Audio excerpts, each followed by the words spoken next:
If you work or are working for the city of Los Angeles, you deserve your pension. You earned it. It was promised to you. There's no argument. But we all know the city's in terrible financial shape, and it's going to get worse. What do?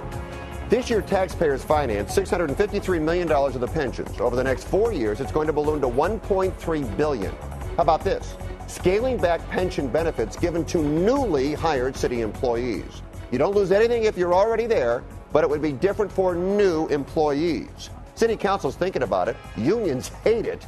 The voters would make the ultimate decision. Good idea or bad idea, Leo? Thumbs down. I hate it. It creates division among unions, Fred. It would create a two-tier system within the union. Fred, we can't blame the new employees because the city has done a poor job investing the money in the pension plan. One other point, Fred, you're going to lose good officers, good police officers who are going to say, look, the benefit package is not good here because we get less. And one last point, these new employees are going to be pouring into the system. They won't be reaping benefits for 20 or 30 years. Bad idea. I hate it. Melissa. I'm a little bit on the fence with it in the sense of I do think that new employees, it's a new job. Right now, everybody's lucky to be working.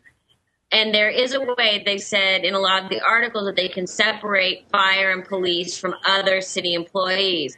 It's a little bit like the example that they use a lot with children trying to diagnose ADD. Would you rather have $1 today or $10 on Friday? The ADD kids say they'll take $1 today, and they get mad when they don't get the 10 on Friday. So it's a little bit of that scenario.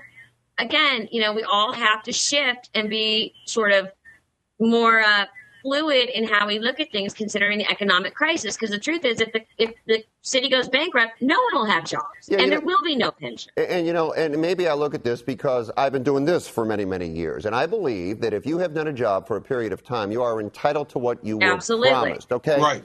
But on the other hand, given the financial situation, times change. I don't think you penalize those who have been in a position for many, many years and say you're going to get less even though you were promised more. I think what you have to do, if you're going to do anything, Leo, to correct this, you got to start fresh. Maybe the rules have to change. I know it's a problem for the unions, but when you're in this kind of financial crisis, I don't see what else you can do. You, Leo Terrell, do not want to pay the pension for LAPD. You don't want to do it, Leo. You got your own problems. Fair or not?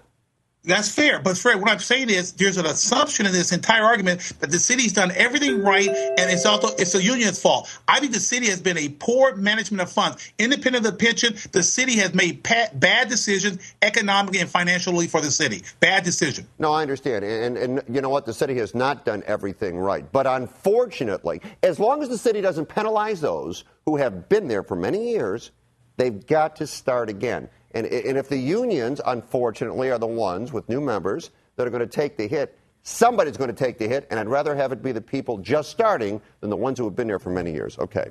I want to show you a commercial that ran in Australia during a break in the Australia-West Indies cricket match. It's a commercial for KFC, and it runs 30 seconds. Now, I want you to watch this, and then what's your first reaction? Need a tip when you're stuck in an awkward situation? Too easy. Well, the spot has been pulled due to an outcry mostly from Americans who saw it on YouTube. They thought it was racist. Black people eating fried chicken. Keep in mind, it was Australia against the West Indies, shown in Australia. Racist or overreaction, Melissa? If it had played here in the U.S., racist. Played in context in Australia where they don't have these same sort of racially based sort of stereotypes, I think it was completely fine.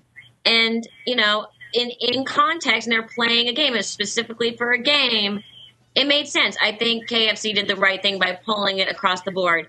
But, again, it was not made for viewers here in the U.S. Leo? You know what? I agree with Melissa, and this is the point where I want to make sure I agree with Melissa because credibility, this is the wrong example for the race card because Melissa's right. That area does not have the historical connotation of the representation like we have in America. So looking at it through American eyes, if it was in America, it would be horrible. But in the place of where it was shot, I got no problem with it. That's not the argument to play the race card.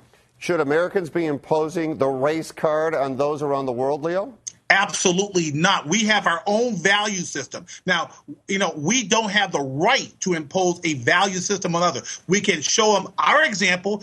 We can lead by example, but we cannot mandate social justice everywhere in the world. We're not the international police officer on social issues. And plus, we have some skeletons in our own closet. All right.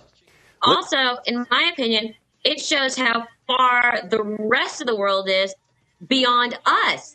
No one in Australia found it offensive. They realized that the joke was it was a bunch of angry fans in a playoff match. They didn't take it the way Americans have taken it. So what does that say about us trying to impose on anybody? Excellent point. You should be a civil rights lawyer. I have to go unless I can get someone to go through law school for me. I think I have a little bit on my plate. All right, well done. Leo, Melissa, nice job. Thanks a lot. We'll talk to you next week. Take care. Thank Bye-bye. you.